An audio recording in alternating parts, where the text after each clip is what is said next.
have been ironed out as of tonight, and that's why we're grateful that Robert Hockett is here. He's a law professor at Cornell. He's advising Alexandria Ocasio-Cortez on the Green New Deal, and he joins us.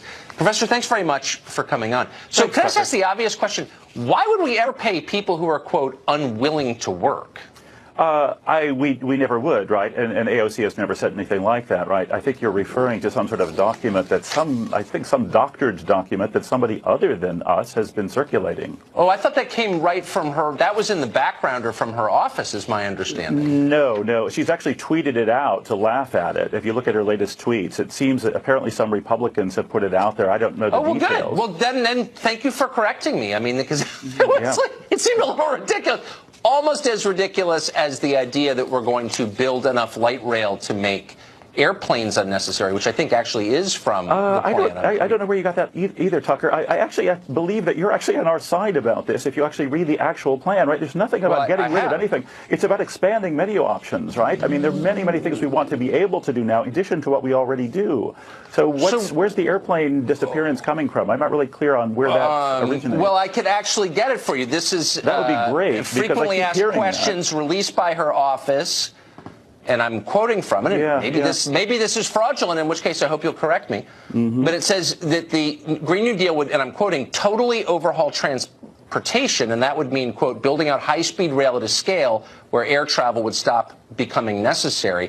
Hawaii Senator Mazie Hirono responded to that by saying that would be hard for Hawaii. So I don't think that's made up. The senator from Hawaii. No. But I mean, it apparently is being misunderstood, right? We're really talking about expanding optionality here. We're not talking about getting rid of anything, right? We're talking about basically making it cost-effective to move into more modern forms of technology, more modern forms of production, which would then enable people actually cost-effectively to transition to that stuff. We're talking about requiring anything or prohibiting anything. That sort of 1980s style environment. Okay, but hold on. I don't want you to back away from what she herself has said. And all of this with the caveat that, a lot of this won't happen, maybe none of it, but these are the ideas that she's articulating. She did so on NBC last week. I promise you, Tucker, I won't back away from anything she said. Indeed, we're pushing forward, right? Then she said, well, at high speed. Very high speed. That we're going to supplant all fossil fuels in 12 years. Yes. So, yes. Okay, so that would mean... That doesn't mean stop. That doesn't mean prohibiting them. It means rendering them obsolete by doing something better. And we can do it. This is America. Then good. Then I'm glad. It's nice to have a smart person on the show to explain this. What about air travel, which is critical to our economy? This is a continental country. It stays the same. Okay, right? but no, because that requires fossil fuel. We're talking about carbon neutrality. Remember, we're talking about net zero emissions. That doesn't mean that there's never any burning of anything, right? I mean, until we come up with solar panel flying airplanes, of course, we're not I'm sorry to interrupt you. I just want to correct. Because this seemed like we were making news on this show. The unwilling to work thing was in her backgrounder. That has been absolutely confirmed. You're saying no. Definitely not. Definitely not. Okay, so NBC and lots of other news outlets are saying that was in the background, and you're saying it's fraudulent. That's erroneous, right? Now, there might be new details now that you know about that I don't, because I've been doing media all day.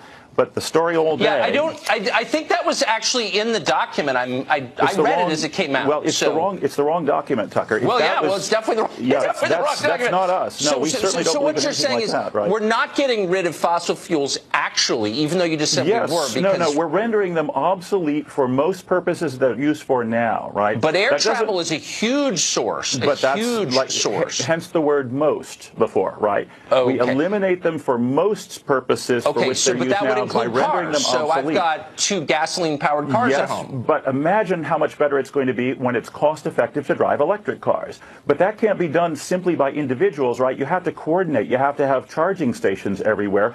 And, of course, individuals can't do that, right? So in that sense, the government is acting like a kind of orchestra conductor here. We're trying to coordinate some of that stuff that can only be centrally coordinated and then enable everybody to act individually within that framework, right?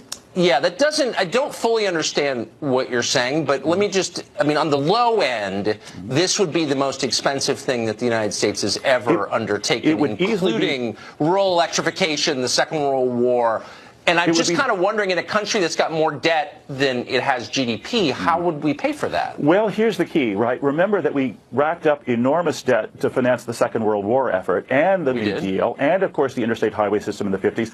But here's the key point. Here's a takeaway. I want you to remember this. I hope everybody will remember this. Remember that inflation is a relation, right? It's the relation between the quantity of money and the quantity of goods. Now, if the money that you're spending is resulting in the production of a great many more goods, you have no inflation problem. More production absorbs more expenditure. The problem with the $7 trillion that was spent during the Bush years and, of course, the last tax cut was that it wasn't actually productive. But note that even that didn't bring about inflation. Okay, right? we're still not getting close to it. And by the way, I'm just getting all this in my ear, and we're actually going to follow up on this next week. Okay. That unwilling to work line, which you're obviously embarrassed about, and you should be, of no, course. No, I'm not embarrassed. That It's just not was in us. the document. It's not embarrassing. No, Tucker. No, Tucker. No. We're not embarrassed by what's not ours. No, Tucker. We're not embarrassed by what's not ours. Okay. We want to clarify that it's not ours. That. Yes, we are. We're going to prove it one way or the other, and I hope you will come back. I will. Professor, thank you. Thanks so much, Tucker. I'm glad. I'm always grateful when people on the other side come on, including you. Thank you. Well, the billionaires of Silicon Valley are ripping off their employees.